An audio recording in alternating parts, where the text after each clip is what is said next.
I got so much motherfucking design on right now. Break it down, bring it back, make it clap. I got 3 old thoughts, new guap, wear that thing. Bitches on my line, and you know.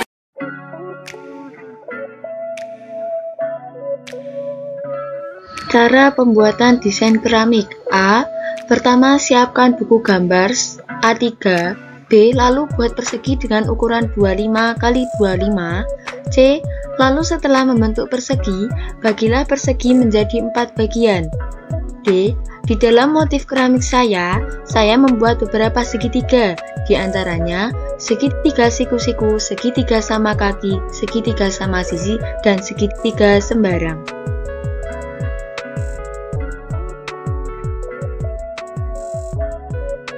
Analisis bangun-bangun yang ada di motif keramik. A. Kekongruenan garis dan sudut.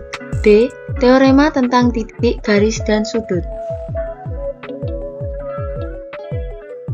Mari kita analisis kekongruenan pada bangun-bangun di desain keramik saya.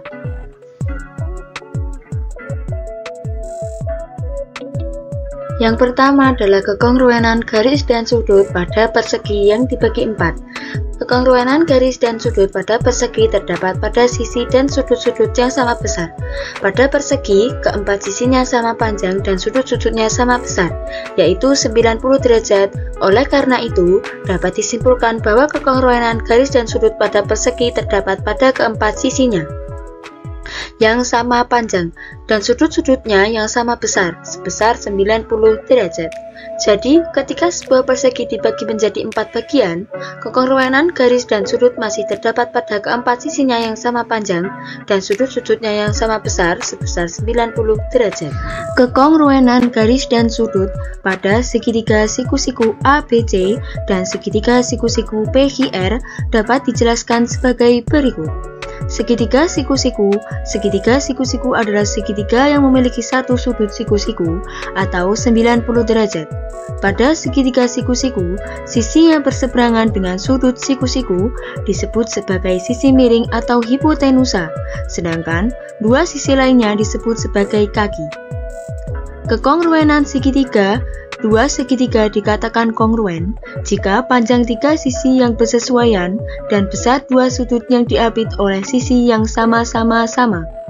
Dalam kasus segitiga siku-siku, kekongruenan dapat ditentukan dengan menggunakan beberapa cara, seperti kekongruenan sisi-sisi, sisi-sudut sisi, atau sudut sisi sudut. Contoh, pada desain keramik saya, diberikan informasi bahwa segitiga siku-siku ABC kongruen dengan segitiga siku-siku PQR. Diketahui, panjang sisi BC pada segitiga ABC adalah 6 cm. Oleh karena itu, dapat disimpulkan bahwa panjang sisi QR pada segitiga PQR juga 6 cm. Selain itu, sudut B pada segitiga ABC sama besar dengan sudut Q pada segitiga PQR. Sehingga dapat disimpulkan bahwa kedua segitiga tersebut kongruen. Dengan demikian, kekongruenan garis dan sudut pada segitiga siku-siku ABC dan segitiga siku-siku PQR terdapat pada sisi yang sama panjang dan sudut-sudut yang sama besar. Kekongruenan garis dan sudut pada segitiga sama sisi JKL dan segitiga sama sisi MNO memiliki kekongruenan garis dan sudut pada sisi-sisi yang sama panjang dan sudut-sudut yang sama besar. Kedua segitiga tersebut memiliki 3 sisi yang sama panjang dan 3 sudut yang sama besar, 60 derajat. Oleh karena itu, dapat disimpulkan bahwa kedua segitiga tersebut kongruen. Kekongruenan segitiga sama sisi dapat ditentukan dengan menggunakan kekongruenan sisi-sisi-sisi, di mana panjang 3 sisi yang bersesuaian sama panjang. Kekongruenan segitiga sama sisi juga dapat ditentukan dengan menggunakan kekongruenan sudut sisi-sudut, di mana besar 2 sudut dan panjang 1 sisi yang diapit oleh kedua sudut tersebut sama besar, dengan besar 2 sudut dan panjang 1 sisi yang diapit oleh kedua sudut tersebut pada segitiga lainnya. Kekongruenan segitiga sama sisi sangat penting dalam geometri karena memungkinkan kita untuk membandingkan dan memperbandingkan bentuk dan ukuran segitiga. Contoh, pada desain keramik saya diberikan informasi bahwa segitiga sama sisi JKL kongruen dengan segitiga sama sisi MNO. Diketahui panjang sisi JK pada segitiga JKL adalah 6 cm. Oleh karena itu, dapat disimpulkan bahwa panjang sisi MO pada segitiga MNO juga 6 cm. Selain itu, sudut J pada segitiga ABC sama besar dengan sudut M pada segitiga MNO, sehingga dapat disimpulkan bahwa kedua segitiga tersebut kongruen. Dengan demikian, kekongruenan garis dan sudut pada segitiga sama sisi JKL dan segitiga sama sisi MNO terdapat pada sisi yang sama panjang dan sudut-sudut yang sama besar.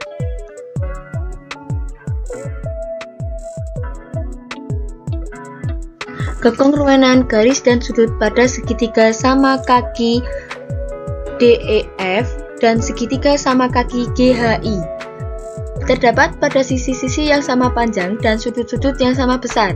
Segitiga sama kaki adalah segitiga yang memiliki dua sisi yang sama panjang dan dua sudut yang sama besar. Kekongruenan segitiga sama kaki dapat ditentukan dengan menggunakan kekongruenan sisi-sisi-sisi, di mana panjang dua sisi yang sama dan satu sisi yang berbeda pada kedua segitiga sama panjang. Kekongruenan segitiga sama kaki juga dapat ditentukan dengan menggunakan kekongruenan sudut sisi sudut, di mana besar dua sudut yang sama besar dan panjang satu sisi yang diapit oleh kedua sudut tersebut sama besar, dengan besar dua sudut yang sama besar dan panjang satu sisi yang diapit oleh kedua sudut tersebut pada segitiga lainnya. Kekongruenan garis dan sudut pada segitiga sama kaki DEF dan segitiga sama kaki GHI terdapat pada sisi-sisi yang sama panjang dan sudut-sudut yang sama besar, sebesar 60 derajat. Kekongruenan garis dan sudut segitiga sebarang STU dan segitiga sebarang VWX. Jika ST sama dengan VW, TU sama dengan WX, dan sudut STU sama dengan 40 derajat, sudut VWX sama dengan 40 derajat, maka ada beberapa kekongruenan yang diturunkan. 1. Kekongruenan sisi-sisi. Berdasarkan persamaan sisi di atas, dan karena segitiga tersebut sebarang, saya dapat menyimpulkan pada kedua segitiga tersebut memiliki panjang yang sama. Kedua, kekongruenan sudut-sudut. Sudut STU 40 derajat dan sudut VWX 40 derajat. Kita tidak dapat menyimpulkan kekongruenan berdasarkan sudut ini saja. Jadi, kesimpulannya, segitiga STU dan segitiga VWX adalah kekongruenan, menggunakan kriteria sisi-sisi karena panjang sesuai dan sama. Diketahui segitiga STU sebangun dengan segitiga VWX dan panjang sisi ST pada segitiga STU sama dengan panjang sisi VW pada segitiga VWX. Sudut STU pada segitiga STU sama dengan sudut VWX pada segitiga VWX, dan panjang sisi TU pada segitiga STU sama dengan panjang sisi WX pada segitiga VWX. Poin yang selanjutnya adalah analisis tentang teorema pada desain keramik. Yang pertama adalah teorema tentang titik, garis, dan sudut pada persegi yang dibelah menjadi 4. Teorema tentang titik, garis, dan sudut pada persegi yang dibelah menjadi 4 adalah sebagai berikut. Jika sebuah persegi dibelah menjadi 4 bagian dengan garis yang melalui titik tengah masing-masing sisi, maka akan terbentuk 4 persegi kecil yang kongruen. Garis yang melalui titik tengah masing-masing sisi persegi akan saling memotong pada satu titik yang sama, yaitu titik pusat persegi. Sudut yang dibentuk oleh dua garis yang saling memotong pada titik pusat persegi adalah sudut yang sama besar. Selanjutnya, teorema tentang titik, garis, dan sudut pada segitiga siku-siku ABC dan segitiga siku-siku PVR adalah sebagai berikut. Dalam segitiga siku-siku ABC, sudut yang berseberangan dengan sisi miring hipotenusa adalah sudut siku-siku atau 90 derajat. Dalam segitiga siku-siku ABC, garis tinggi merupakan garis yang melalui suatu titik sudut dan tegak lurus terhadap garis yang memuat sisi di depan sudut tersebut. Karena segitiga memiliki 3 titik sudut yang dapat dianggap sebagai puncak, maka garis tinggi segitiga ada 3 buah. Garis-garis tinggi suatu segitiga berpotongan di satu titik, yang disebut sebagai orthocenter. Dalam segitiga siku-siku ABC, garis berat adalah garis yang melalui titik sudut segitiga dan titik tengah sisi di depannya. Karena segitiga memiliki 3 sudut, maka terdapat 3 garis berat dalam sebuah segitiga. Karena garis berat ini berpotongan di satu titik yang disebut sebagai titik berat seteroid. Titik berat ini merupakan pusat ketimbangan segitiga. Selanjutnya, dalam segitiga siku-siku ABC, teorema Pythagoras menyatakan bahwa kuadrat panjang sisi miring hipotenusa sama dengan jumlah kuadrat panjang kedua sisi yang lain. Dalam segitiga siku-siku PQR, teorema Pythagoras juga berlaku, di mana panjang sisi miring hipotenusa sama dengan akar kuadrat dari jumlah kuadrat panjang kedua sisi yang lain. Dengan informasi tersebut, kita dapat menentukan sifat-sifat lain dari segitiga siku-siku ABC dan segitiga siku-siku PQR, seperti panjang sisi, luas, dan keliling.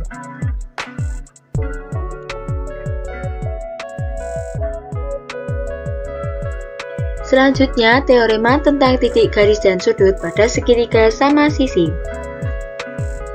Segitiga sama sisi JKL, garis tinggi, garis berat, dan garis bagi adalah sama panjang dan saling memotong pada satu titik yang sama, yaitu titik pusat lingkaran dalam segitiga. Dalam segitiga sama sisi JKL, sudut yang berseberangan dengan sisi sama panjang adalah sudut yang sama besar, yaitu 60 derajat. Dalam segitiga sama sisi JKL, garis yang menghubungkan titik tengah sisi dengan titik tengah sisi lainnya membentuk 4 segitiga sama sisi yang kongruen. Dalam segitiga sama sisi MNO, garis tinggi, garis berat, dan garis bagi juga sama panjang dan saling memotong pada satu titik yang sama, yaitu titik pusat dalam segitiga. Dalam segitiga sama sisi MNO, sudut yang berseberangan dengan sama sisi panjang juga sama besar, yaitu 60 derajat. Dengan informasi tersebut, kita dapat menentukan sifat-sifat lain dari segitiga sama sisi JKL dan segitiga sama sisi MNO, seperti panjang sisi, luas, dan keliling.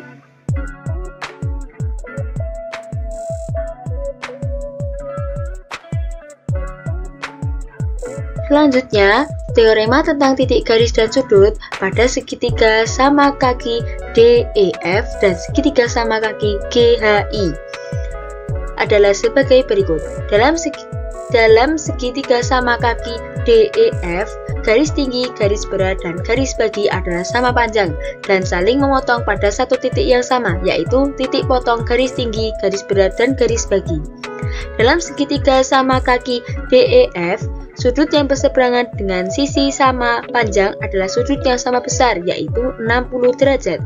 Dalam segitiga sama kaki GHI, garis tinggi, garis berat, dan garis bagi juga sama panjang dan saling memotong pada satu titik yang sama, yaitu titik potong garis tinggi, garis berat, dan garis bagi. Dalam segitiga sama kaki GHI, sudut yang berseberangan dengan sisi sama panjang juga sama besar, yaitu 60 derajat. Dengan informasi tersebut, kita dapat menentukan sifat-sifat lain dari segitiga sama kaki GHI dan segitiga sama kaki DEF, seperti panjang sisi. Dan yang terakhir adalah teorema tentang titik garis dan sudut pada segitiga sebarang STU dan segitiga sembarang VWX. Dalam segitiga sebarang STU, garis tinggi merupakan garis yang melalui suatu titik sudut dan tegak lurus terhadap garis yang memuat sisi di depan sudut tersebut. Karena segitiga memiliki 3 titik sudut yang dapat dianggap sebagai puncak, maka garis tinggi segitiga ada 3 buah. Garis-garis tinggi suatu segitiga berpotongan di satu titik yang disebut sebagai orthocenter. Dalam segitiga sebarang STU, garis berat adalah garis yang melalui titik sudut segitiga dan titik tengah sisi di depannya. Karena segitiga memiliki 3 sudut, maka terdapat 3 garis berat dalam sebuah segitiga. Ketiga garis berat ini berpotongan di satu titik yang disebut sebagai titik berat seteroid. Titik berat ini merupakan pusat kesetimbangan segitiga. Dalam segitiga sebarang STU, garis bagi merupakan sebuah garis yang menghubungkan satu titik sudut ke sisi di hadapannya dan membagi sudut tersebut sama besar. Dalam segitiga sebarang STU, teorema sinus menyatakan bahwa rasio antara panjang sisi dan sinus sudut yang berseberangan dengan sisi tersebut adalah sama untuk ketiga sisi segitiga. Dalam segitiga sebarang STU, teorema kosinus menyatakan bahwa kuadrat panjang sisi yang berseberangan dengan sudut tertentu sama dengan jumlah kuadrat panjang dua sisi lainnya, dikurangi 2 kali hasil kali kedua sisi tersebut dengan kosinus sudut yang berseberangan dengan sisi yang sama. Dalam segitiga sebarang VWX, teorema-teorema di atas juga berlaku, di mana garis tinggi, garis berat, dan garis bagi juga dapat ditentukan, dan teorema sinus dan kosinus juga dapat digunakan untuk menentukan sifat-sifat lain dari segitiga sebarang VWX. Dengan informasi tersebut, kita dapat menentukan sifat-sifat lain dari segitiga sebarang STU dan segitiga sebarang VWX seperti panjang sisi, luas, dan